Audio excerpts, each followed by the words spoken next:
दिल, इंसान का हृदय, ये हम सबके अंदर धड़कता है, जिंदगी की एक धुन बनाता है। जब से दुनिया बनी है तब से इसको एक खास जगह मिली है हमारे दिलों में। हम इसे प्यार से, हिम्मत से और जीने की चाहत से जोड़ते हैं। सदियों से कवि इस पर कविताएं लिखते आए हैं और दार्शनिक इस पर सोचते आए हैं। हर संस्कृति में, हर देश में दिल की पूजा होती है। पुराने मिस्र के लोग इसे आत्मा का घर मानते थे। यूनानियों ने इसे समझदारी और भावनाओं का केंद्र माना। आज भी हम कहते हैं, अपने दिल की सुनो, दिल के करीब। लेकिन इतनी ताकतवर होने के बाद भी दिल बहुत समय तक डॉक्टरों के लिए एक रहस्य बना रहा। वो इसकी धड़कन को तो देख सकते थे, इसके जरिए बहते हुए खून को महसूस कर सकते थे, लेकिन दिल को छूना, इसके नाजुक हिस्सों को ठीक करना, वो सबके बस की बात नहीं थी। नामुमकिन लगता था। जिंदगी के लिए इतना जरूरी, फिर भी डॉक्टरों के हाथों से दूर। 19वीं सदी खत्म होते होते दुनिया मेडिसिन में बहुत तरक्की कर चुकी थी। माइक्रोस्कोप ने हमें छोटी छोटी कोशिकाओं के बारे में बताया। एनेस्थीसिया ने सर्जरी के दर्द को कम करना शुरू कर दिया था। फिर भी इंसानी दिल एक चुनौती बना रहा। बड़े बड़े सर्जन भी इससे घबराते थे। डॉक्टरों का मानना था कि दिल का ऑपरेशन नामुमकिन है। सब यही सोचते थे कि दिल को काटना मतलब मौत को बुलावा देना। दिल बहुत नाजुक है, इसकी धड़कन इतनी आसानी से रुक सकती है, ये बात सब जानते थे। एंटीबायोटिक्स के जमाने से पहले इन्फेक्शन का खतरा बहुत ज्यादा था। सर्जरी के तरीके पुराने थे और उपकरण भी आज के मुकाबले बहुत ही साधारण थे। ब्लड ट्रांसफ्यूजन अभी नया नया था, जोखिम भरा और अनिश्चित।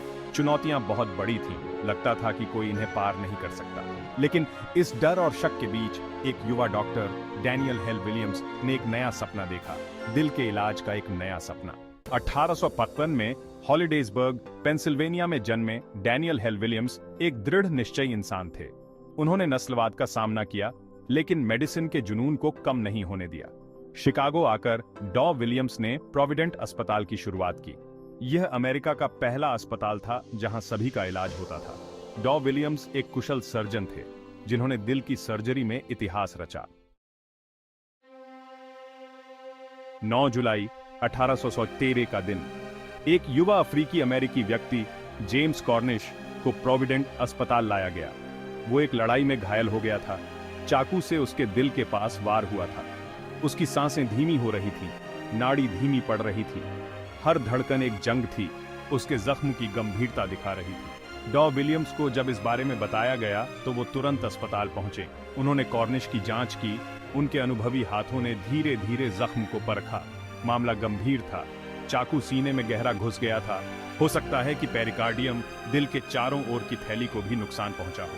तुरंत ऑपरेशन के बिना कॉर्निश जिंदा नहीं बच सकता था। लेकिन यह कोई मामूली जख्म नहीं था। यह एक ऐसा क्षेत्र था, शरीर का एक ऐसा हिस्सा जिसे सर्जन हमेशा से छूने से कतराते थे। दिल का ऑपरेशन करना मतलब मौत को न्योता देना था। एक ऐसा जुआ जिसे कोई डॉक्टर नहीं खेलना चाहेगा।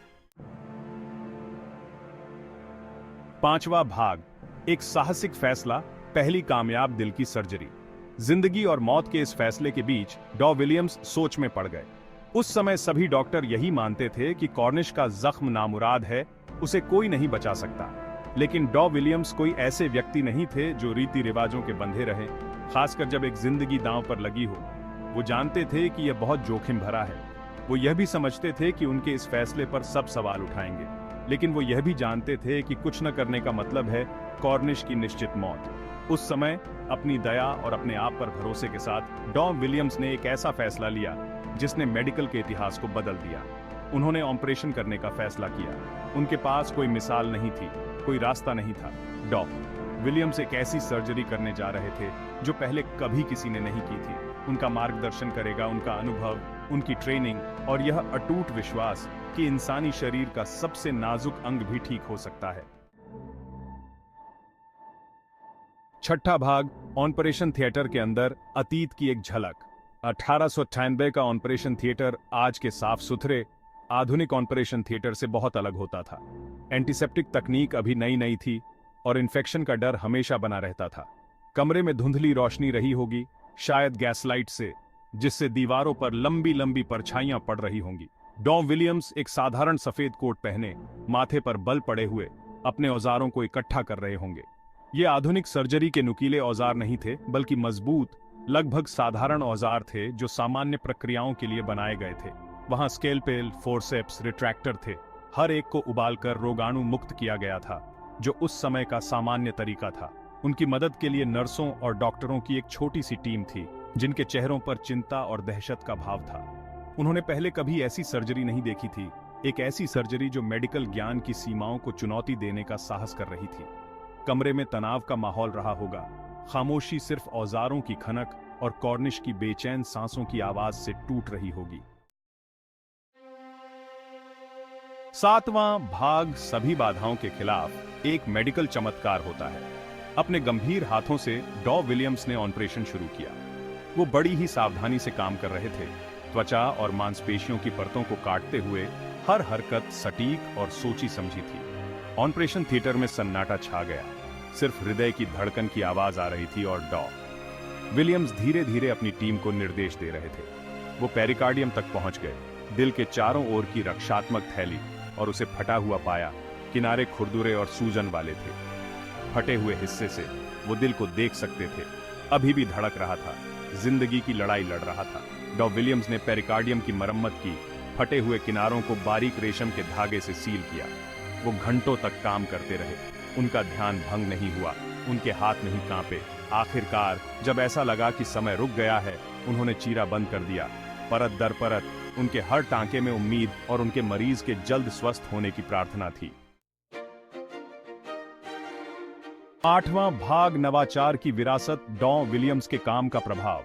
इस अद्भुत सर्जरी की खबर जंगल की आग की तरह फैल गई। पूरी मेडिकल दुनिया हैरान रह गई। डॉ विलियम्स, जिन्हें कभी उनकी जाति और उनकी गरीबी के कारण नजरअंदाज किया जाता था, अब उन्हें एक महान व्यक्ति, एक ऐसे व्यक्ति के रूप में जाना जाने लगा जिसने दिल के ऑपरेशन के मिथक को तोड़ दिया था। उनकी साहसिक प्रक्रिया ने आधुनिक कार्डियक सर्जरी के विकास का मार्ग प्रशस्त किया। इसने लंबे समय से चली आ रही मान्यताओं को चुनौती दी और सर्जनों की एक नई पीढ़ी को मानव शरीर के अज्ञात क्षेत्रों का पता लगाने के लिए प्रेरित किया। डॉ विलियम्स की विरासत उस एक ऐतिहासिक सर्जरी से कहीं आगे तक फैली हुई है। वो मेडिकल शिक्षा और स्वास्थ्य सेवा में नस्लीय समानता के लिए एक प्रमुख हिमायती बने। वो समझते थे कि गुणवत्तापूर्ण चिकित्सा सुविधा तक पहुंच कोई विशेषाधिकार नहीं, बल्कि एक मौलिक अधिकार है, और उन्होंने अपना पूरा जीवन सभी अमेरिकियों के लिए उस अधिकार को वास्तविकता बनाने के लिए समर्पित कर दिया। 9वां भाग आशा की किरण, कार्डियक देखभाल का भविष्य। डॉ विलियम्स की पथ प्रदर्शक सर्जरी के बाद के दशकों में कार्डियक देखभाल के क्षेत्र ने कई गुना तरक्की की। नई तकनीकें सामने आईं, नए तरीके विकसित किए गए। ओपन हार्ट सर्जरी 1950 के दशक में एक वास्तविकता बन गया। सर्जनों को जटिल प्रक्रियाओं को करने के लिए समय और सुविधा मिली।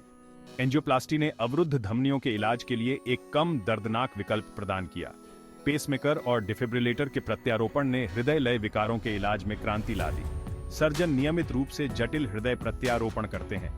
असंख्य रोगियों के जीवन को बढ़ाया और बेहतर बनाया जा सकता है। 10वां भाग एक परिवर्तनकारी व्यक्ति को सम्मान, डॉ विलियम्स की अमिट विरासत। डॉ डैनियल हेल विलियम्स की कहानी साहस, दृढ़ निश्चय और चिकित्सा की शक्ति में अटूट विश्वास की कहानी है।